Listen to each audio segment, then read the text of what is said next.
The islands of Hawaii have become a familiar paradise, but ancient Polynesians had to use the stars to find them. And it is the stars that bring a new breed of explorers here now. The highest point of these tropical islands is a frigid alpine desert, which may be the best astronomical site in the world.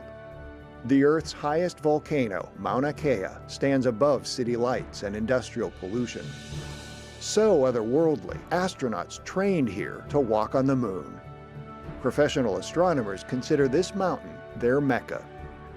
This month's star attraction, Comet Halley, a lofty cloud of ice and dust some 9 miles long. I think the amateur astronomers and the professional astronomers share a lot of the same enthusiasm over something as exciting as a comet, and in particular a comet as famous as this one. We all enjoy looking at it, taking pictures of it, trying to understand more about it, and enjoying the whole nighttime sky that we'll soon have available to us here in a few minutes. Minutes are inconsequential measures against the 76-year wait between Halley's appearances or the comet's 4 billion-year past. As a once-in-a-lifetime novelty, it creates a special excitement. Oh, these are heavy binoculars.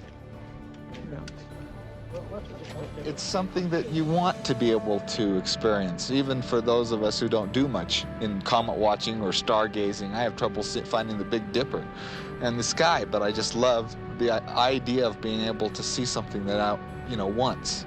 I think that people do expect to be able to walk out and see this big, bright object in the sky without searching very hard. I think people expect to see the comet in the sky and see it moving. The pictures that you see published show a big, long tail, which makes it look like it's flying through the atmosphere and spewing off this tail. And although that's what it looks like, the object is really millions of miles away. The tail is being caused by the solar wind. Renowned astronomers come here, willing to endure the cold and the thin air for what they call the best seeing in the world. The top of Mauna Kea reaches halfway to outer space. Its gigantic multi-million-dollar eyes take astronomers the rest of the way there. These telescopes require intensive care. Refrigerated domes keep temperatures constant inside and out. Any variation distorts the images.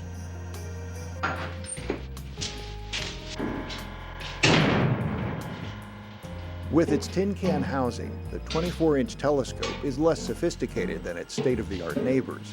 But as the eye for a special camera, it makes an important contribution. We have to ensure that the telescope tracks very accurately on the comet during this half-hour exposure. It's hard to imagine anything much more exciting than a comet that makes a quick pass through the solar system. Well, what this camera with its photographic film does is take a very wide-angle picture of the sky. We have electronic detectors that make excellent images of small spots in the sky. But when you want to study something that's very large, such as a comet tail, then photography is still really the best way to do it. Making several half-hour exposures a night, Cruikshank observes changes in the comet's tail, a luminous streamer stretching 10 million miles from the core, the equivalent of a toy marble leaving a 10-mile trail. While most of us consider stargazing a nighttime activity, at 2 of Mauna Kea's telescopes, observations continue 24 hours a day. At NASA's infrared facility, astronomers can collect data from wavelengths unseen by the human eye. In the infrared, it's possible to tell the temperatures of distant objects and to identify their composition. Aimed at Halley, this telescope's data suggests that the comet is made of many things which make up our own atmosphere: water, methane, carbon, oxygen, and ammonia. Relentless scrutiny by Earthbound telescopes has given scientists a great deal of information about what they call the cosmic refrigerator. But to confirm their theories, astronomers have taken their vision to space. 2 Japanese spacecraft took pictures of the glowing hydrogen atoms surrounding the comet and measured solar winds. Both traveled at least 89,000 miles from the core. The Soviets sent Vega 1 and 2 within 5,100 miles of Halley. Though both were damaged by clouds of dust smashing them at 150,000 miles an hour, they successfully recorded the closest glimpses of the comet ever, confirming that it has a solid core and that it is some 9 miles across. A few dubbed the probe, which ventured within 350 miles of the nucleus, Kamikaze.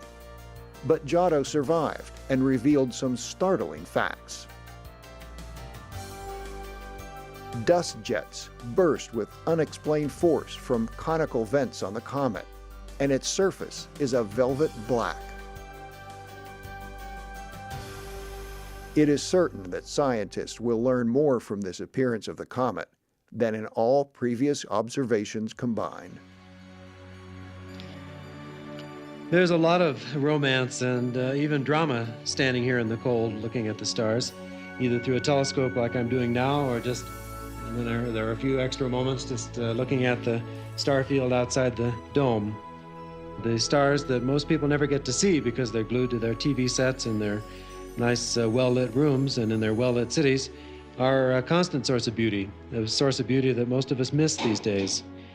It's a kind of communion with nature, and I think that always helps us understand more about ourselves as well as the world we live in.